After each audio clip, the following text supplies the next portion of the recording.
Hello বন্ধুরা, তোমরা সবাই কেমন আছো? একটি নতুন ব্লগে তোমাদের সবাইকে স্বাগত। তো দেখো, সকাল সকাল উঠে পড়েছি। আর আজকে খুব সকালে উঠিনি, যদিও আজকে রবিবার, সানডে ওর ছুটি, তো যার জন্য আজকে একটু লেট করেই উঠেছি। তো আমার সকালে কাজ হয়ে গেছে, বাসি বাসন মাজা হয়ে গেছে, জামা কাপড় কাচা হয়ে গেছে। মাছ আলা এসেছিলো, আমি একটু মাছ নিয়ে নিয়েছি, তো সেটা ধুয়ে একদম পরিষ্কার করে আমি ফ্রিজে ঢুকিয়ে দিয়েছি। তো এখন ঘরে চলে এসেছি। ঘরে এখন আমি এই যে আমার গোপুসোনাকে তুলবো, এই যে আমার গোপুসোনার আসন, তো গোপালকে তুলবো, তারপরে একটু দোকানে যাব, মেয়ের জন্য দুধ আনবো, তো তারপরে এদের আবার খাওয়া দাওয়া টিফিন। তো তার মধ্যে একজন বলছে যে তুমি একটু সেজে গুজে কেন ভিডিও করো না।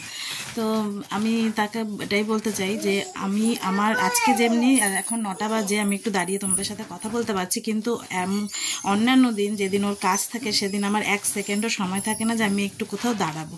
তো সাজা তো দূরেই থাক, আমি যেরকম সবাই আমাকে সেরকমই দেখুক, আমার সাজার কোনো প্রয়োজন নেই। তো তাতে যদি সবাই আমাকে ভালোবাসে, আমার বন্ধুরা, তাতেই আমার যথেষ্ট। আমি সকালবেলা ঘুম থেকে উঠেই লিপস্টিক পরো, চুল ছেড়ে দিয়ে পটের বিবি হয়ে সেজে এই সময়টুকু আমার নেই।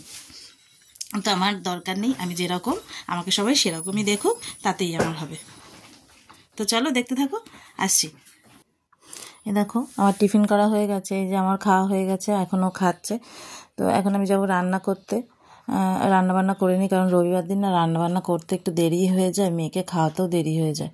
বাজার টাজার যেহেতু একটু দেরি করেই হয়, ওঠাও দেরিতে হয়। তো এই যে আমার সব রান্না হয়ে গেছে, এদিকে ভাত হয়েছে, বেগুন ভাজা হয়েছে, ডাল হয়েছে, আর জ্যান্ত মাছ, চারা রুইগুলো কাঁচা কলা দিয়ে আলু দিয়ে ঝোল করেছি, মেয়ের যেহেতু শরীরটা খারাপ। আর এদিকে চিকেন হয়েছে, মানে মুরগির মাংস।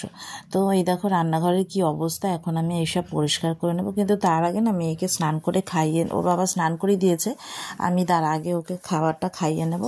তো ওই যে কালকে না করতে পারিনি, কারণ দুপুরের পর থেকে না মেয়ের ভীষণ শরীরটা খারাপ ছিল। তো ওই জন্য আজকে সকালে আবার একটু বেরোনো আছে, সকালে না একটু বেলার দিকেই বেরোবো। তো মেয়েকে কালকে রাতের দিকে ওষুধ টষুধ খাইয়ে, ওআরএস খাইয়ে ঠিক হয়েছে। বমি করছিল, কয়েকবার বমি করেছে, একটু পটিও হয়েছে, তো এখন ঠিক আছে, ঘুমাচ্ছে। ওর বাড়ি দেখো, আমার রাজকন্যা এখনও ঘুমাচ্ছে। তো চলো আজকে যাব। তো আজকে রান্না কিছু করবোই না, ওর বাবার একটু টিফিন করে দেবো, টিফিন করে দিয়ে আর একটু ভাত আছে, ও ওইটা খেয়ে চলে যাবে। তো চলো দেখতে থাকো, হাসছি রান্না টান্না করে। এই দেখো সব খেলনা নিয়ে শুয়ে পড়ে এখন টিভি দেখছে। ওকে সকালে খাবার খাইয়ে দিয়েছি। তো এখন আমার বিছানাও সব গোছানো হয়ে গেছে।